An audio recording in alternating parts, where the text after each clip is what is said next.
All right, bro. I think everybody knows where we are. You can probably figure it out. And it's crazy because outside there's incredible construction going on for the Stadium of the Future, but inside it's kind of quiet. So it's a perfect opportunity for us to sit here. And this is where I usually sit. It's a familiar view to you, right? Yes. I just got my voice back from Sunday. It was pretty awesome. That was such a good game. Yeah. So it's a way to bounce back. Pretty excited. And we've got an incredible guest today. I think you're going to really enjoy talking to her. And I think Jacksonville getting a chance to get to know her a little bit better. It's pretty cool. When you talk about serious talent that we try to bring here to Jacksonville, and Megha Parekh defines the type of person we're trying to bring here. Yeah. And she's, I've known her, it been about 13 years you've been with the Jags? I've known you since you came, and she's the executive vice president of the Jacksonville Jaguars and the chief legal officer.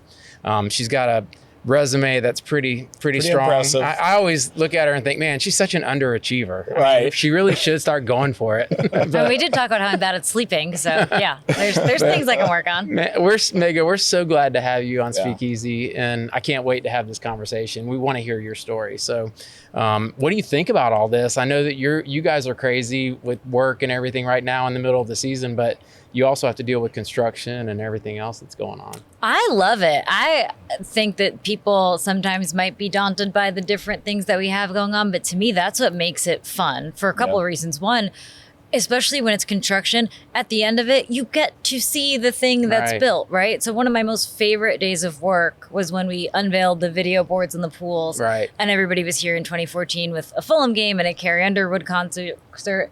Opening up Daly's Place in 2017, same thing. It's like you watch it being built, and then you get to see people enjoying Styx and Sting and Judas Priest. And those moments are all really, really fun. So I'm excited, not just for the construction across the street, but for what's to come in 28. Right. And really, it's for the community. Yeah, I was going to say, it's a picture of the growth that's coming to downtown that's already occurring here in downtown. And y'all are kind of pioneering that and leading the way in many regards. So it's an exciting time to be in Jacksonville, and it's an exciting time to be a Jags fan.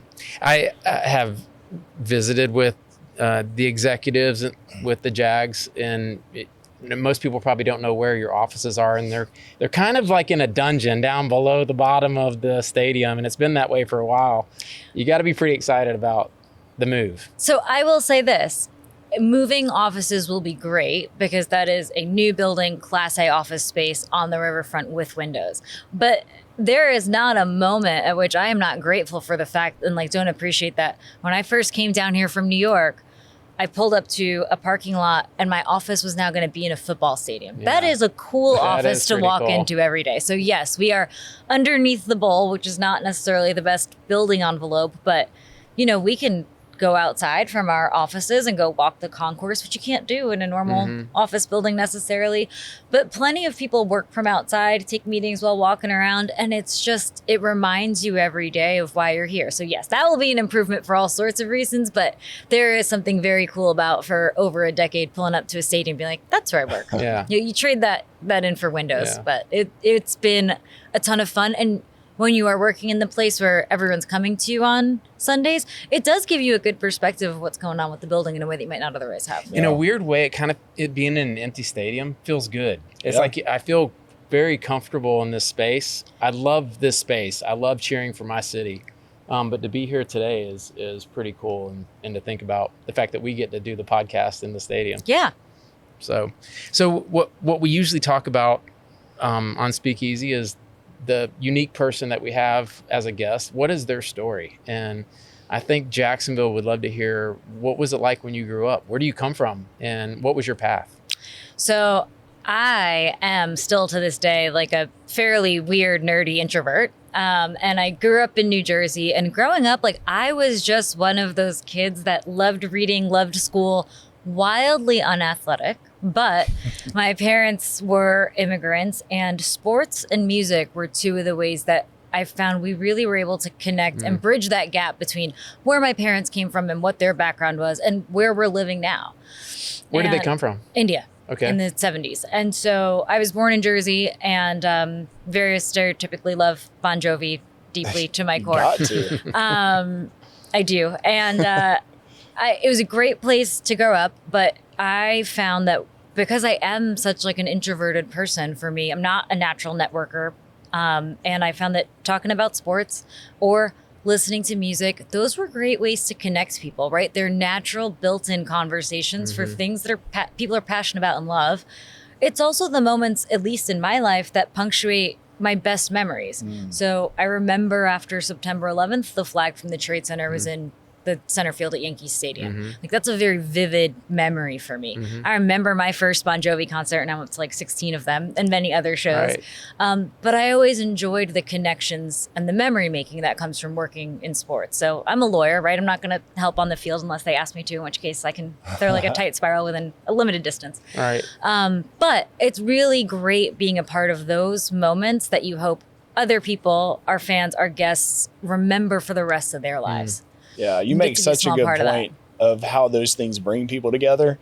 I think about just this past Sunday sitting in a section over, and we're scoring touchdowns, and people from all different walks of life are high-fiving each other and hugging and just excited to see the Jags do so well. And just different events like that do bring communities together. So totally. And like, I'm an awkward person, but this happened to me a month ago. I was at the airport getting ready to go to London, and the guy sitting next to me, it turns out, plays drums in a band and was going to be in London this Sunday night after our game. And I might not be able to strike up a conversation about just like normal small talk with this person. But once we went down that path, the two of us in the 45 minutes that we had before our flight became great friends. And we all listened to some music of theirs on our, like, while we were in London. It was great. And it's those things I feel like just really help bring people together and also keep them happy and healthy. So immigrant family, what brought them to the States? Opportunity. So my dad is a middle child, has epilepsy, which he's 79 now, and just a little bit tougher in terms of opportunity there. My mom grew up without a lot of money. And so he came here, went back. They had an arranged marriage. They just celebrated 50 years a couple years ago. And they really did want to give both themselves different opportunities, but also their kids. And when you think about how quickly change has happened. So I am the lawyer for a football team, right? Which in a stereotypical way is a male-dominated industry sport, both legal and football. My mom, growing up, wasn't allowed to sit on the school bus next to boys because that was just inappropriate. And so think about, and my parents had an arranged marriage, right? Think about how quickly, like, they're right. Like, the opportunities here, it's a coin flip if I was going to be born here or born there. And the opportunities here are just so much different.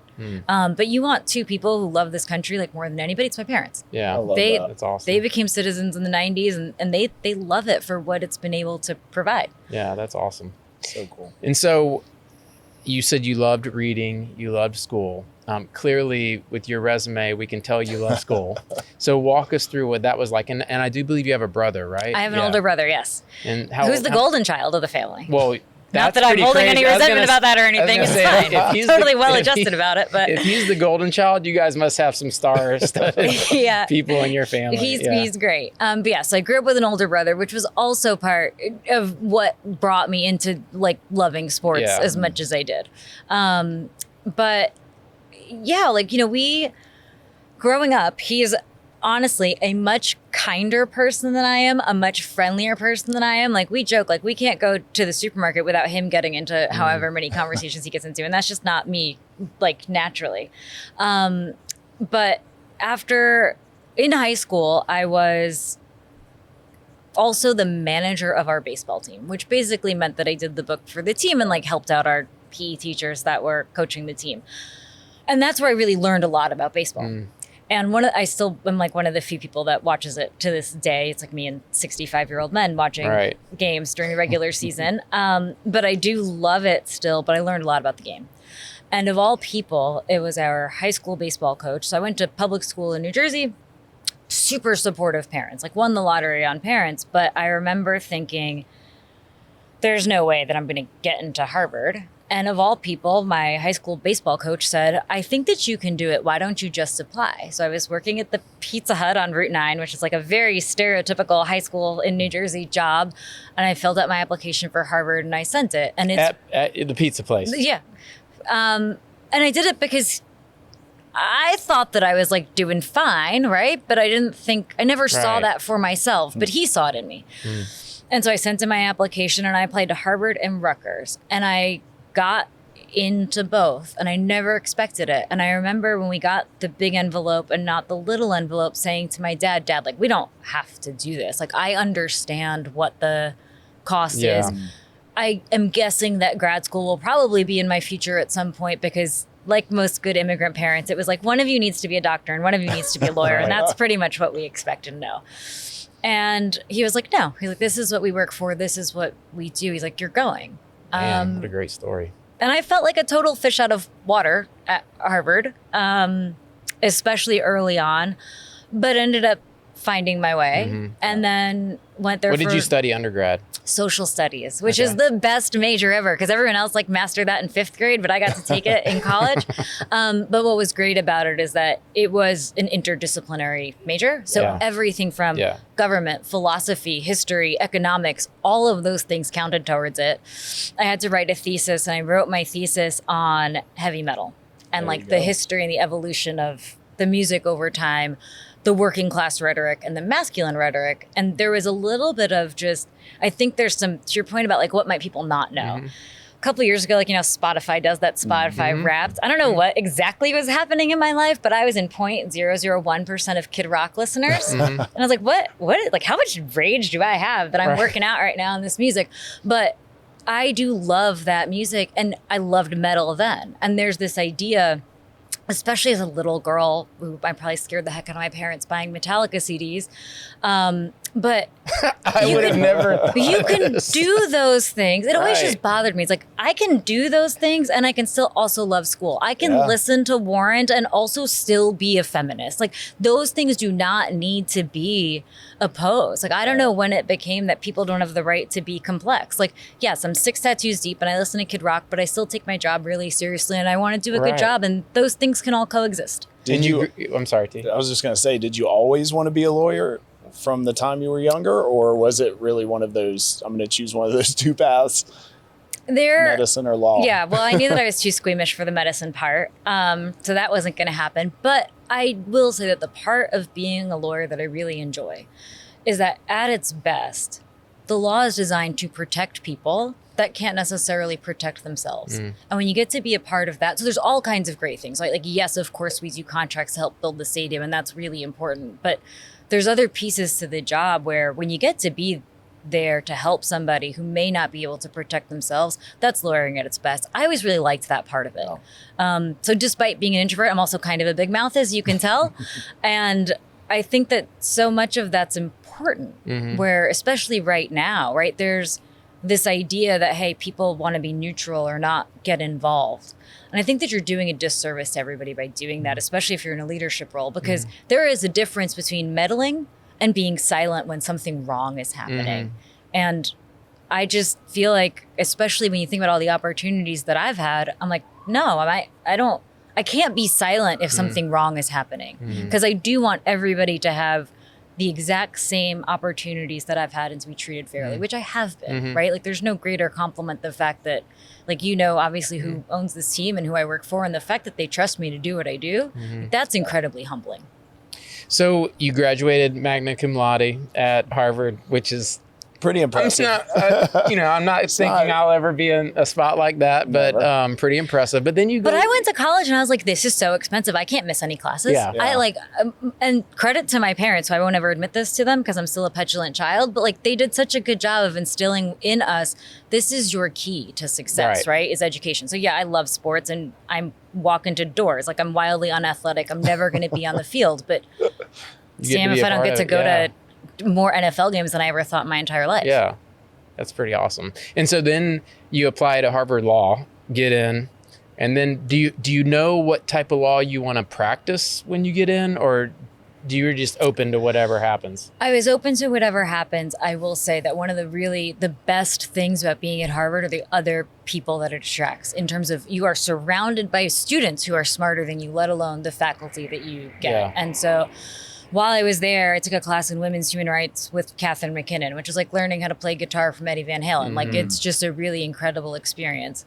We had a sports law professor there who, really similar to that baseball coach in high school, said to me, if you're interested in sports, why don't you take an internship? He's like, we have one with the Red Sox. And so I was one of our first, my first experience in sports was in law school working with the Red Sox in their baseball operations department. And I suppressed all of my love of the Yankees. Yeah, because it was incredible. And it was, you're a Yankees fan growing up. For better or worse, right? I got to school and it was 2003. And to me, as fun as the World Series is, that ALCS when it's the Yankees and Red Sox, or it's always as fun.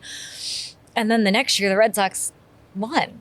And then they won again. And so what an incredible time for someone who loves baseball to be in that city when that team's winning championships, even if it came at the expense of my homegrown team. Right. But it was a tremendous organization to work for.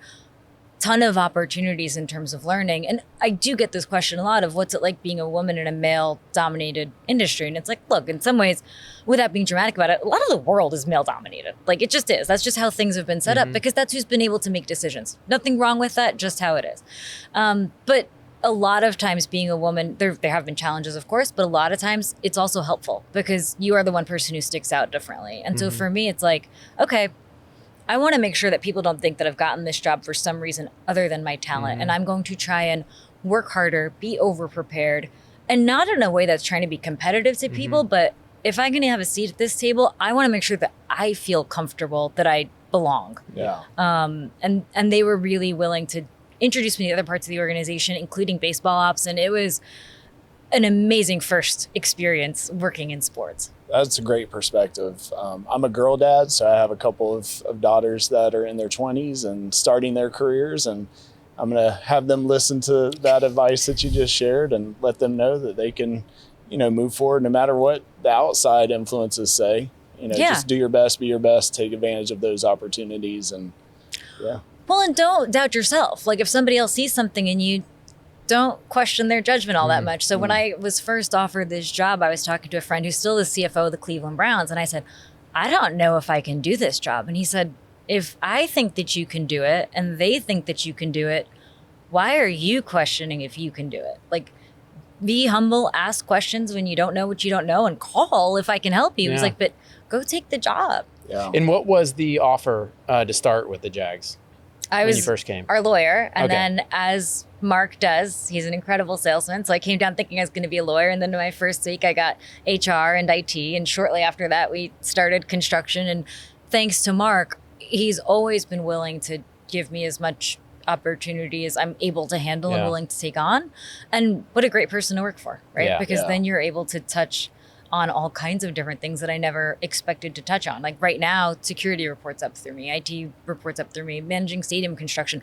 I enjoy all that. So on game day, there has to be an incredible security presence here. Yeah, of course. And they're talking to you about everything that's going on. Yeah, and of course we have subject matter experts, right? So we have 4 different people as a part of our security team, 3 are former JSO, incredibly smart people to work with and be around. And my goal is to support them and make sure that whatever it is that they need and whatever recommendations that they have, we implement.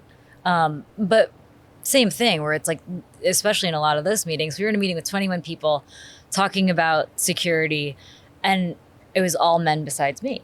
And not that this is what I wanted this to be about, but it was really amazing because I think what sometimes men don't realize is here is how you can be helpful to a woman without even thinking about it. I said something in that meeting, and one of the fire chiefs jumped in from behind and said, that's a really good point. I support that. And there's nothing that I can say or do that's different, but what a way to make me feel comfortable. And I was so grateful for him to make that comment, and it was hopefully sincere, but it just is so helpful when you realize that you are the only one that you're that game. It's which one of these is not like the others?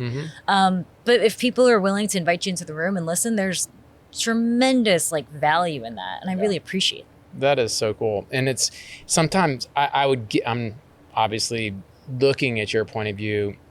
It's got to be hard to thread the needle sometimes of not, as a woman in a room with a bunch of guys talking about security at the game, saying what's on your mind and not having to worry about whether they accept everything that you're saying, or it's a pretty delicate thing sometimes for you to be able to speak your mind, be the leader in the group. They all answer to you, Yeah, but I think that if you, regardless of gender, regardless of what position you're in, if you approach things from a place of curiosity, because I don't know everything, I shouldn't make all of the decisions in a vacuum. And I don't think that. Like, that's not how good decisions get made. That's not how good business outcomes come about. So I feel like a lot of what I've tried to do is listen, learn, and people appreciate that and they value that. And I think that that's key to like being successful in some of those rooms, which is you don't always have to be the one talking. And leadership doesn't actually have to be the loudest voice. Sometimes it's better to be the one that learns how to listen and connect. Yeah. This is great for the folks at Jacksonville to hear too. Absolutely. Yeah. So Red Sox, Jaguars, have you worked for any other sports franchises? So I first started my career in New York City. So when I moved here, I had a car since high school. And I was at a law firm in New York working on acquisitions of teams and then also just general transactional work. So when I graduated, it was the recession. So Lehman had just fallen. And most people going to law firms were not starting on time, but thankfully the firm did start me. And so I was able to work there for 3.5 years, worked on the acquisition of the team. And then that's how I ended up getting connected with the folks and came down here. And even though we came down a few times during the acquisition, I didn't really know where Jacksonville was and didn't know much about it. And then came down to interview, and the weather was beautiful and good for them because they're smart, and they put me up at the beach, and I was like, okay. I was like, I can see this potentially working out. But the city has been so much more than I expected. Just because I didn't know, not because of any other reason beyond that. Do you find that the people that you're talking to with the other teams that are in your position, they aren't aware of how amazing Jacksonville is, or do they have a preconceived idea? Because sometimes people outside of Jacksonville think, well, it's Jacksonville. I think many people outside of Jacksonville think that. I think, unfortunately, sometimes people in Jacksonville think that. But yes, here's the best example of the impression that people have in terms of being surprised sometimes. During COVID, we had a lot of calls with the league. All of the club council were on.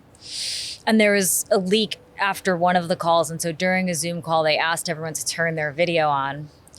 And I just happened to be walking on the beach taking that call. And let me tell you that I've never heard like a collective sigh from 31 other people of like, oh. And I was like, because I'm sure it was the winter. And again, things were shut down a lot of other places. And here I am taking this call and paying attention. What I found is that when I take calls, I have to get away from the computer because I just start to check my email or do something else. I pay more attention if I'm walking. But people sometimes don't understand that. They think I'm like distracted or whatever. But no, let me tell you that you will pay great attention. Your mind will be clear if you're listening to the ocean with whatever that conversation is. But yeah, people are generally surprised, as are friends and whomever else. And what I tell people is just come down and visit. And that really does. Jacksonville sells itself then. That was one of the great things during an unfortunate time like the pandemic, and the amount of companies that wanted to move to Jacksonville, the amount of wealth that moved to Jacksonville during that time. And they couldn't believe that we were open for business and their communities were still shut down. And it was a opportunity for us to capitalize on. And I love being from Florida. I love the decisions that were being made at that time to open schools because, I feel like my kids were going to be fine because we were going to make sure that they had Wi-Fi and that they could get on and get their homework done. The kids that were being damaged the most were in places where they were already falling behind anyway, and they just couldn't catch up. So it was great to be in Florida. It was. And I had this conversation with my family because they were like, what's going on down there? And I was like, stop watching the news. And let me tell you that you can be as safe or as unsafe as you want to be, but there is nothing that feels more safe than walking on the beach where people actually are. It's a huge beach. People are keeping their distance, and I'm able to be healthy and sane because I'm here doing this. Like, I understand, like, you saw just what a lack of connection did to people, right? And like you said, in terms of the damage, look, the other thing that's true is that home is unfortunately not the most safe place for some kids or some women. And school is a place where they eat, where they can be safe, where they can be around other adults sometimes, which is what they need. They can get outside, get some sunshine, fresh air. And we're built for community. I mean, humans aren't supposed to be isolated either. And so I just felt that was just a series of times where I felt like Florida made the right decisions in many cases, and we were the beneficiary of that. So you actually worked on the deal for Shad to acquire the Jags from Wayne Weaver. And I was talking to somebody today. We were talking about Ken Babby and Patrick Zalupski purchasing the Rays. Yeah. And like what's going to happen in Jacksonville with the jumbo shrimp. And I remember where I was. I was on, it was 2000.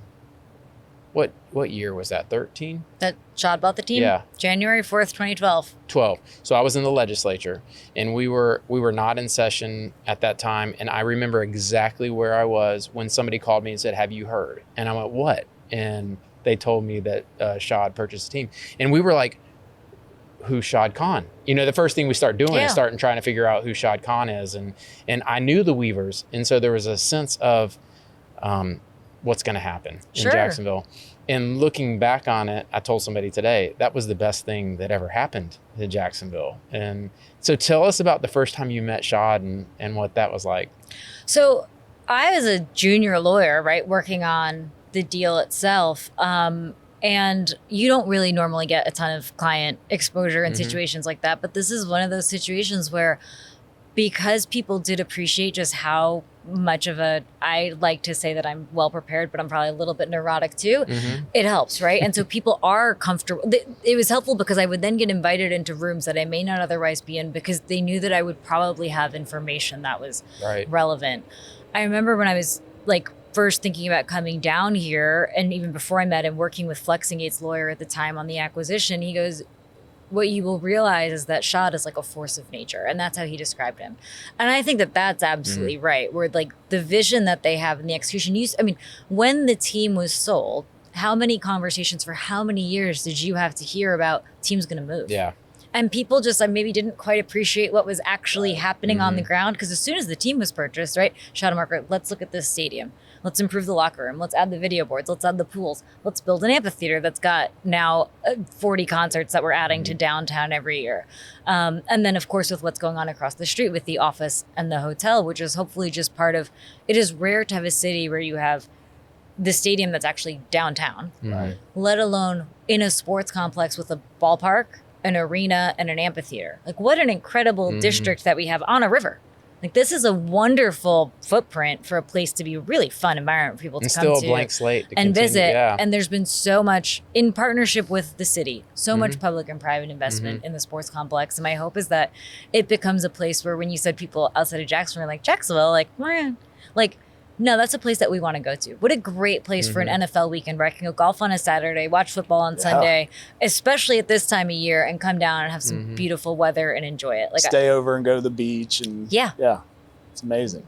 I was just thinking about, we just interviewed Mayor Deegan, and she was talking about the public-private partnership and was really commending Shad and the Jags for the investment they're making, and the new stadium in downtown and in the community otherwise, areas that are less fortunate maybe. And can you talk about the heart behind that part of it, the social aspect, and what Shad's, I know you don't speak for him necessarily, but I'm sure he cast vision to the team about that.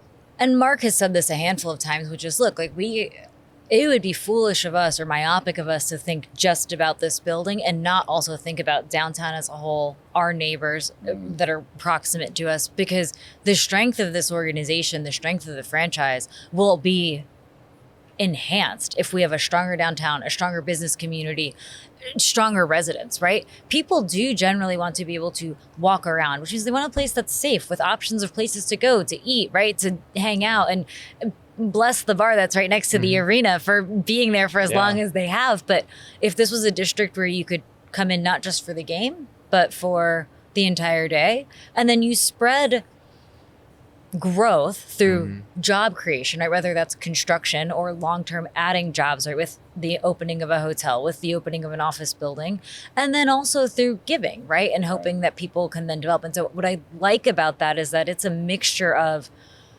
giving. $300 million are going to go into the community as a part of the stadium deal, which I think is tremendously significant. And so you have both on the business side job creation, and then also money to help areas where it may be more challenging, right? They may need more of a head start or more funding to get up there, but we want the community as a whole to thrive, right? Not just the small footprint in which the stadium exists or the field on Sundays. It was a different view. Shad saying, okay, city, I want you to step up, but I'm going to step up too. And it was the first time I was on city council for a while, and prior to Shad owning the team, and there was never a 50-50 deal. And he's always been willing to step up as well. And, we go to London every year to try to talk to folks about moving their companies to Jacksonville. And Shad was the first one to say, I want you guys to go there. I want you to be there a week before the game and meet with as many companies. And if you want me to come to a meeting, I'll come to a meeting. And it's paid off. And this year we had like 75 members from the Jacks Chamber on this trip selling Jacksonville. And it started off with just a handful of folks. And it's all because of Shad's vision. Well, I think that people sometimes think that business is antithetical to community or humanity. And no, those things done right go hand in hand, right? And one can enhance the other and help it grow. Because at the end of the day, like what were we talking about? This is a great vehicle to connect people, right? That trip to London, as much as that is a trip to go watch a football team play in the UK, it's also an opportunity to make business connections that you might not otherwise have. Those things can go hand in hand and coexist. And now they know who we are. At first they didn't, and now they're knocking on our doors because of all of the deals that have happened. It's like we're taking requests at this point. It's pretty cool. I'm really grateful for that and the partnership that we've had with the Jags and the Chamber. So lots of stuff going on, and it seems like you're in the middle of a lot of it. One thing I did want to talk about was AEW, the Professional Wrestling League. And Shad told me the story one time about how that came to be, and I was wondering if you would maybe just walk through that with us and how you were involved. It's one of the most fun chapters in my career overall. So AEW first launched in 2019 out here in this parking lot. Yep.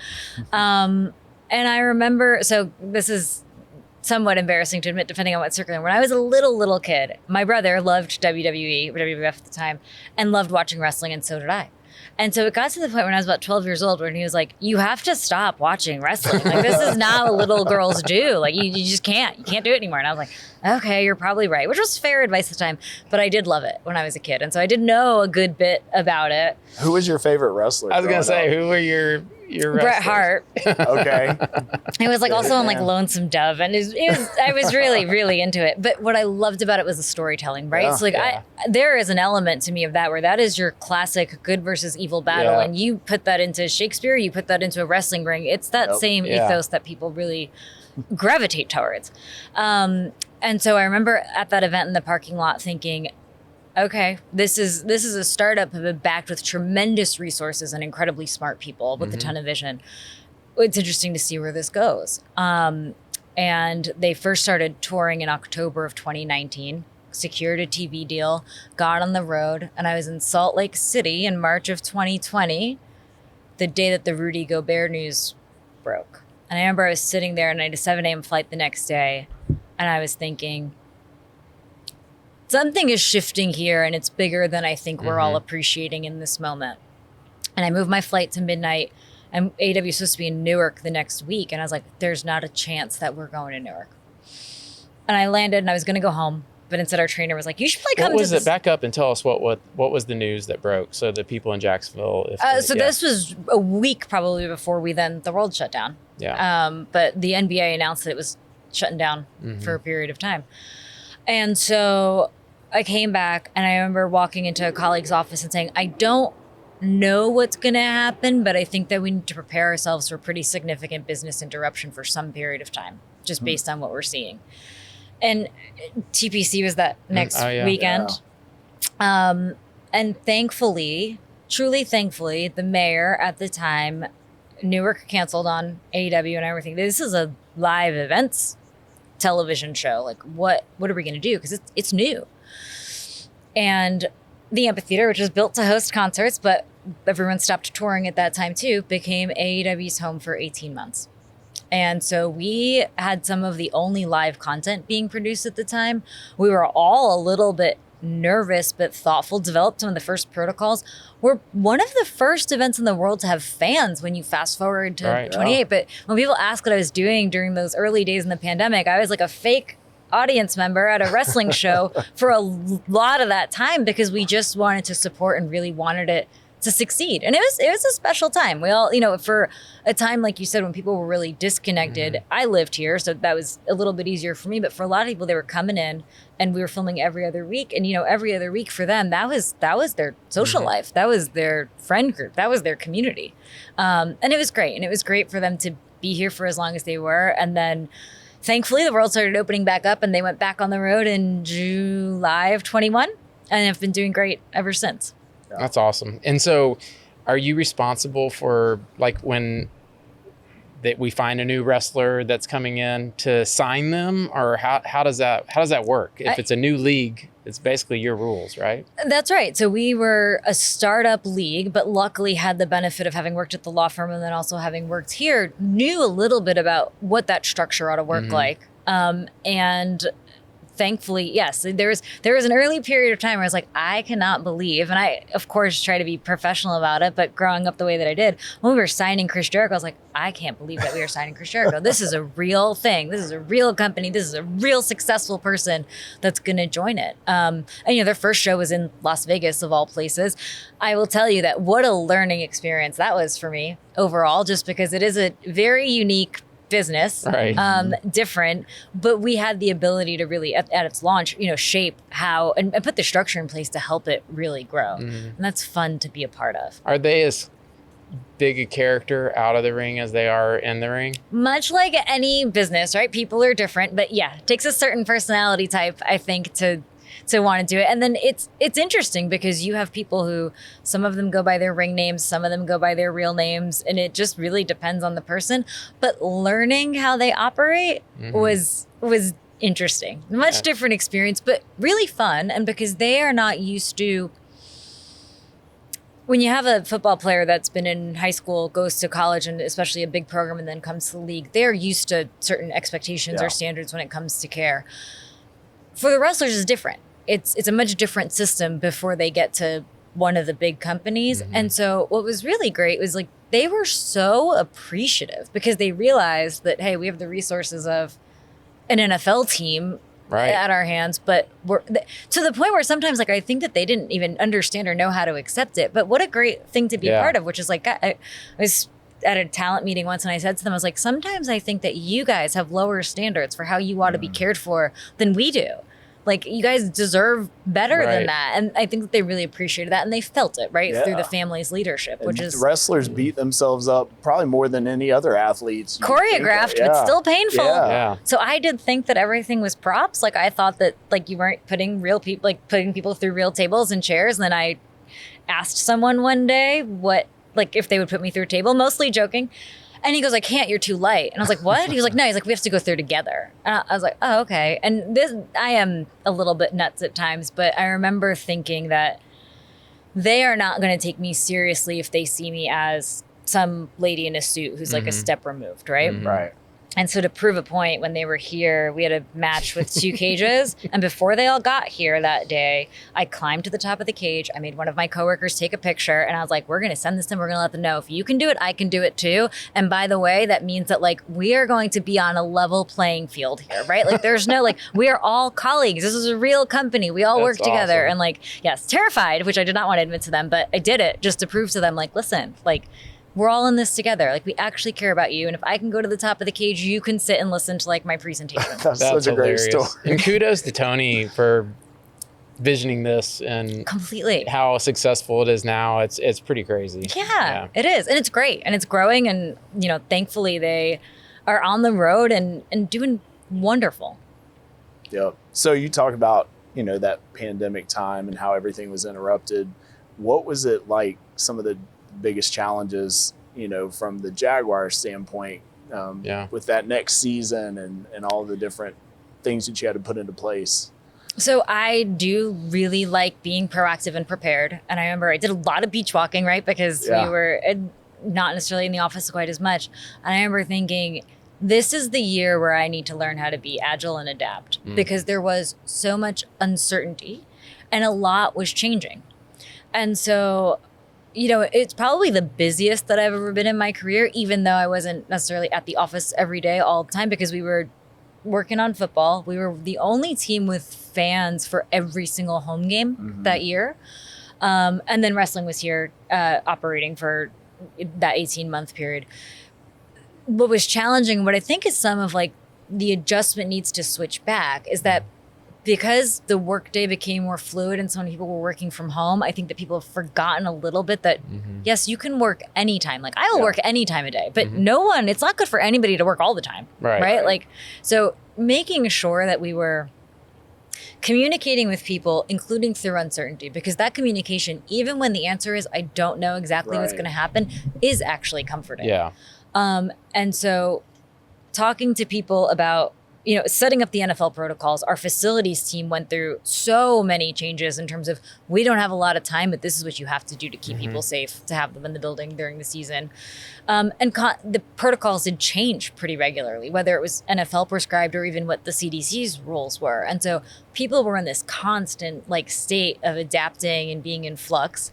And then it was just a really challenging time for people health-wise, right? So to that point of losing connection, that isolation's hard for people. Yeah. And it's not good for a lot of people, especially if they are prone to depression or substance abuse or something else like that. And so there was a lot of time during that period. So I got trained as a crisis counselor back in 2018. And is there anything you don't do? I mean, sleep well. Yeah. Okay. But I'm a little bit guilty of finding almost everything to be interesting. But what I had a skills gap. So as a lawyer, you get trained in a very rigorous process of logical reasoning. You don't necessarily get trained in what to do when you have coworkers coming to you saying that they're in some sort of crisis situation of, I have a domestic violence issue, I have a teenager who's suicidal, I'm not. And these issues do come up. Yeah. And I was like, I need to close that skills gap somehow. I'm not going to go necessarily get my degree in this, but let me go get training. There's a free training that I did online, and in return you had to volunteer. And I still volunteer a couple times a week. One of the best classes I've ever taken. But what I found is that, especially during COVID, I was using those skills in terms of crisis response or de-escalation almost every day. Wow. And it was November and March tended to be high watermarks for people struggling with mental health. Mondays were pretty high watermarks for people struggling with their mental health. But with the isolation, you saw the toll that it took. I think we took 4 different people across the companies to rehab in October of 21. It's a lot. And it's not been like that since in terms of it. But, it was very helpful to be given tools and a structure and trained in terms of how do you help somebody in that situation, which the counterintuitive piece to that is generally it's not by giving advice. That's not the moment. Like when someone's drowning, it's not the time to teach them how to swim. Yeah. It's by asking them what would be most helpful to you. Yeah. And that was really helpful. And I don't know that we've ever talked about this, but during this same time period, someone broke into my house. And so I was asleep on the couch. A guy broke in. We did talk about it. I punched him in the throat. I ran out the door. But I was so grateful for all of that training that I had and how to help others, because I was like, oh, I could approach it from, yes, I'm going through what my body is going through, what my brain's going through, but at least I understand it this much better. And it was really, really helpful just from being able to help other people in that situation. I also feel like I was able to recognize what I might need to help myself. Yeah. Man, there's so much gold in what you just said. Yes. There's one thing that I will take away that you said toward the beginning of that, which was, as leaders, as long as you're clear about what you know or don't know, people will still stay with you and follow you. If you get up there and pretend like you know what you're talking about, people can kind of see through that. Yeah. But clarity is significant as a leader, especially leading through crisis. Right. It may just be to say, look, I don't know what we're going to do, but we're going to figure it out. That's clear. Yeah. Or saying, I'm wrong. Let's go the other direction. And people are like, oh, he or she admits that they're wrong. Okay, I'll keep following them. Yeah. It's like lots of things that seem counterintuitive, but yeah, look, I think when you do something wrong the first time, it's not a mistake, it's learning. Yeah. If you keep on doing it, then it's a mistake, right? But otherwise, you're just learning. Like, who bats 1,000? Nobody. Yeah. Nobody. And I don't know why we're so hesitant to admit that, because if you chill that, then people stop taking risks. Right. And then people stop being interesting and stop being innovative. Yeah. Yep. That's what I was going to say. Successful organizations are going to make mistakes constantly because you're trying things that haven't been done. You're innovating and you're so just learning unless you keep on doing the same thing. Yeah. Yep. So tons of great things happening. One of the things I wanted to talk about, the new office building and the Four Seasons. Where are we on the timeline? I mean, obviously you can see it's going up and it's coming. And I remember all the people that said the Four Seasons would never be in Jacksonville, and I'm so excited for when we get to cut the ribbon on that place. But talk to us a little bit about what's happening there. Sure. So the office building is actually going to open up pretty soon. So we will move in it's a Class A office space, and we will move in our business staff in mid-February. So as part of all of this, there was a really critical step in terms of upgrading our football facility and having our football staff, who's also officing out of the stadium, out into the new training facility, which opened in the summer of 23.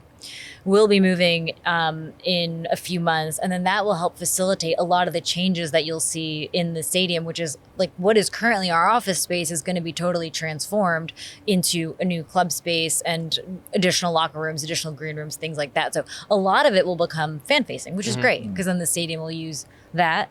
And then the Four Seasons will open up in 27, but also under construction. Just you can start to really see it taking shape now in terms of the architecture. And when you think about what was on the riverfront before until 2022, from when I came down here until then, was an unfinished building. Yeah. And what a transformation relatively quickly to go from that to two buildings going up across the street with just giant tower cranes there, right? That shows growth. That shows that you're not unrealized potential anymore, which I feel like I used to hear a lot when I first came here, right? There's a lot of potential here. It's like, yeah, there is still a lot of potential here, but you're also realizing it. Yeah. That's right.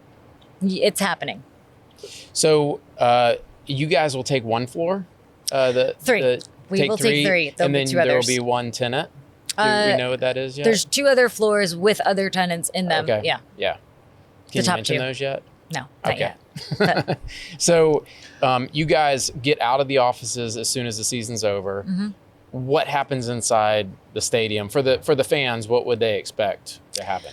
So for our fans, both this season, even though construction is going on, I hope that people have had this experience of the construction is not disruptive to the fan experience, right? Like between the construction team, our facility manager, and our operations team, they were so thoughtful about being aware of what the impact was going to be on the guest experience that in some ways I think that it's actually smoother. Yeah. Because we really did evaluate it all. 26, the upper decks will be offline, but the lower bowl is still full. So this, the upper decks on this side and that side are gone.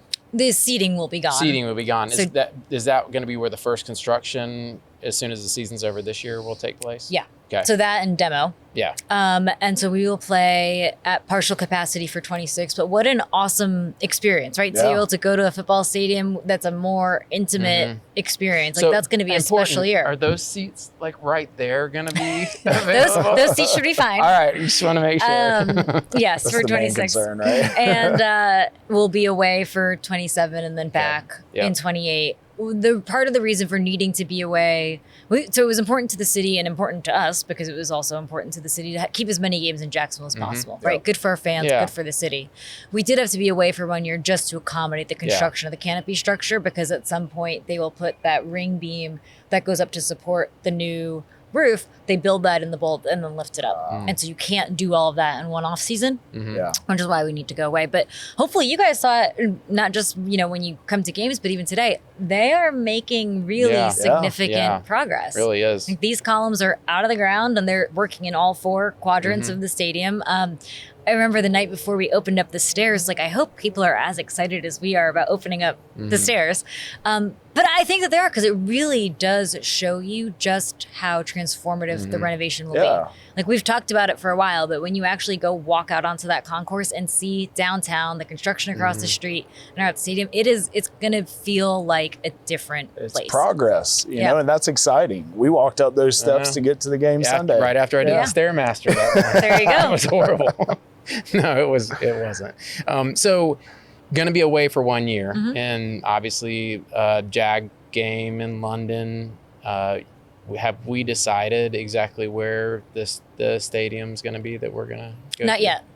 You want to break that on Speakeasy? No, well, it's not decided yet, so I can't. It is. But no, not yet. I think there's two good options that there are two great options. keep hearing, and I think we're that looking at Gainesville and Orlando, and there's two great options, and we will figure it out here in short order. But there's, to your point about there's a lot going on. Part of it is just making sure that you learn how to manage all of the different work streams, right? Like we do have a lot going on between construction, playing in a stadium where that's being built. Anyone who's like lived through a home renovation knows that this is not easy, right? And this is that multiplied by a million. Yeah.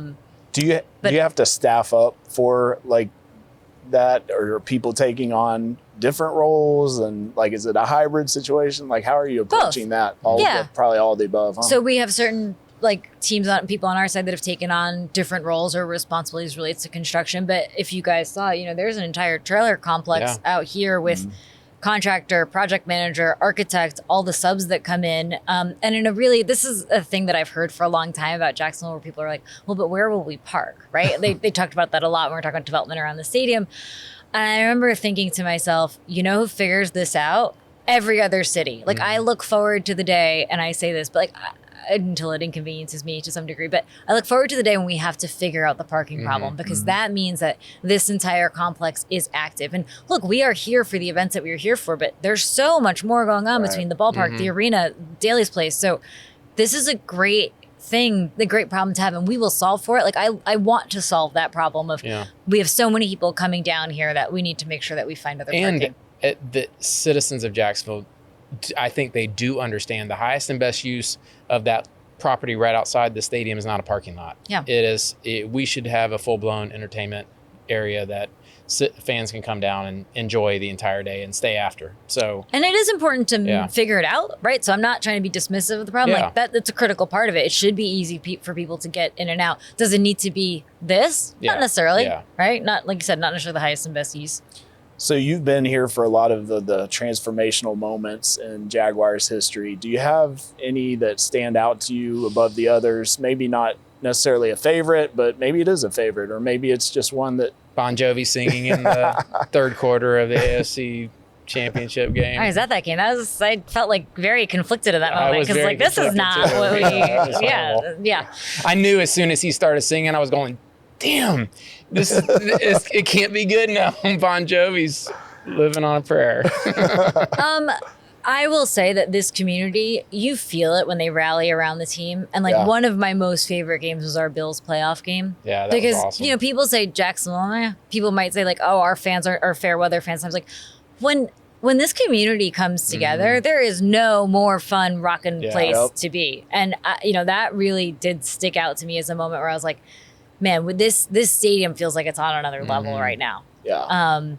But there's been plenty of those, right? Plenty. And it's, as much as I enjoy football and I love it, there's been as many great moments out at Daly's Place. Like that first concert back that we had with Machine Gun Kelly, you felt people like had the need to get back out and enjoy a show. Like there was so much energy there that day, and people were thrilled, like over the moon happy just to be out and to be together and enjoying that experience. And there's been a lot of unique moments there, but especially when like both of these places are full and rocking, it's like, what a fun thing to have been a small part of and to contribute to, which is, I hope these people are going home. I remember that day. Like I was at that event, or I remember that song, or I remember that play. And it's nice to be a part of that. Much like that Monday night game just a few weeks back. That was awesome. Trevor scored a touchdown right down here. The comeback against the Chargers a couple years back. That was, there are like you said, that some of these memories that you'll never forget. Yeah.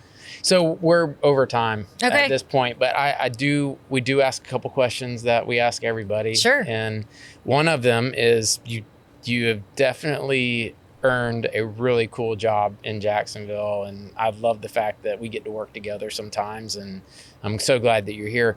Was there a time when you were growing up where maybe you didn't have such a cool job is there a worse job or do we miss the part where I filled out my application to college at a Pizza Hut? Like that was, but no, I don't, right or wrong, my perspective is that even in times that are challenging, right? So graduating during the recession and starting work then, the situation's going to be what it is. You can control what you can control. And I try to approach everything by being boundlessly optimistic, which is sometimes annoying, and I get that, but it's like, no, like I will make the best out of whatever situation that I make. Did I know about pro wrestling? Did I expect them to be here for 18 months? No. But did I try to make the best out of it and learn from it, especially because there is a lot to be learned, you actually don't learn anything from people that are the same as you, right? You're just listening to yourself, which I like because I am right all the time and I enjoy doing that. But you learn so much more from people that are different than you. Yeah. And so no, like there's painful moments, but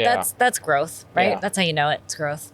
And then last thing, and we'll close it up. What do you love most about Jacksonville? I love two things the most about Jacksonville, to be totally honest. One is that I do think that with the climate, the natural resources, what's here, you can be connected to nature. And I think that's just really important for overall human wellness. And then I love the community here. Like, to your point, in a lot of other cities, you may not necessarily be as connected as you might otherwise be with local leaders, with people who care, and you feel like you can make a difference. And so I love what Jacksonville's given to me in terms of I feel like I'm a happier, healthier person than I know that I'm a happier, healthier person than I might otherwise be if I lived somewhere else. And I hope that I've been able to give a little bit back to it because there is such a strong sense of community. And there's a lot of people who really care. Yeah. Well, I'm very grateful to Mark and Shad for bringing you to Jacksonville. And me too. It's been a lot of fun to watch you grow and to be around somebody that is so bright and has such a great attitude about my city. And I love the fact that you came on Speakeasy and just gave us a little bit of your story. I think the citizens of Jacksonville are going to love it. Well, thank you so much to you both. I appreciate it. I appreciate you guys coming here, and hopefully people are also reminded about, the stadium. We're still here for the rest of this year, for next year, and we want as many people as possible to come be a part of this team. Well, it is their team. I do too. It's great for Jacksonville. Thanks for coming on Speakeasy. Yeah, thanks for having me. Thanks for tuning in to Speakeasy Jacks. If you enjoyed the conversation, follow us on our social media platforms, share it with a friend, and make sure you like and subscribe so you never miss an episode.